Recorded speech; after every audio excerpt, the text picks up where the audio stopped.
नमस्कार. आपण पाहत आहात आम्ही नेवास्कर न्यूज. आता पाहूया आजच्या ठळक आणि महत्त्वाच्या बातम्या. पडलेल्या वीज खांबाला धडकून गेवराई येथे युवकाचा मृत्यू. नेवासा तालुक्यातील गेवराई येथे दुर्दैवी अपघातात एका दुचाकीस्वाराचा मृत्यू झाला आहे. काल झालेल्या पावसासह सोसाट्याच्या वाऱ्यामुळे रस्त्यावर पडलेल्या वीज खांबाला दुचाकी धडकली. या अपघातात राहुल अशोक गुंजाळ वय 26 ते गंभीर जखमी झाले होते.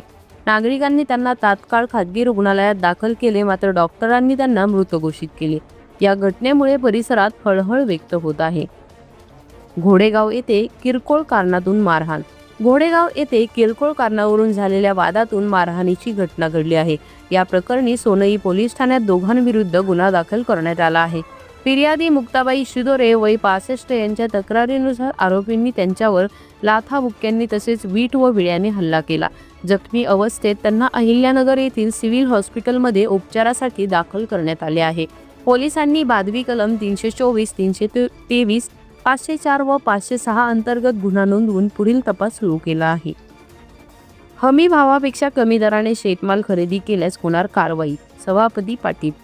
नेवासा कृषी उत्पन्न बाजार समितीचे सभापती नंदकुमार पाटील यांनी हमी भावापेक्षा कमी दराने शेतमाल खरेदी करणाऱ्या व्यापाऱ्यांवर कडक कारवाईचा इशारा दिला आहे.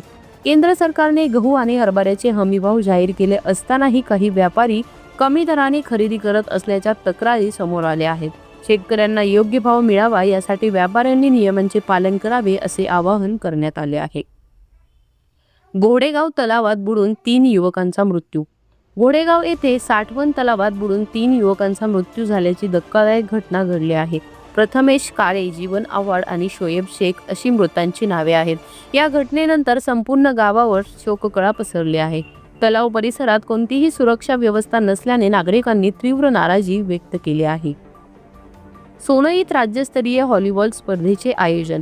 सोनई येथे 4 आणि 5 एप्रिल रोजी राज्यस्तरीय शूटिंग व्हॉलीबॉल स्पर्धेचे आयोजन करण्यात आले आहे. माजी मंत्री शंकरराव गडाख यांच्या हस्ते उद्घाटन होणार असून राज्यभरातून सुमारे 50 संघ या स्पर्धेत सहभागी होणार आहेत. आकर्षक रोख पारितोषिकांसह ही स्पर्धा क्रीडा रसिकांसाठी पर्वणी ठरणार आहे. मक्तापूर येथे सभा मंडपासाठी 10 लाखांचा निधी जाहीर. नेवासा तालुक्यातील मक्तापूर येथे आमदार विठ्ठलराव लंगे यांच्या स्थानिक विकास निधीतून सभा मंडपासाठी 10 लाख रुपये निधी जाहीर करण्यात आला आहे. तसेच छत्रपती शिवाजी महाराज स्मारकासाठी 3 लाख रुपयांची घोषणा करण्यात आली आहे. ग्रामस्थांनी या निर्णयाचे स्वागत केले आहे. तर या होत्या आजच्या महत्त्वाच्या ठळक बातम्या.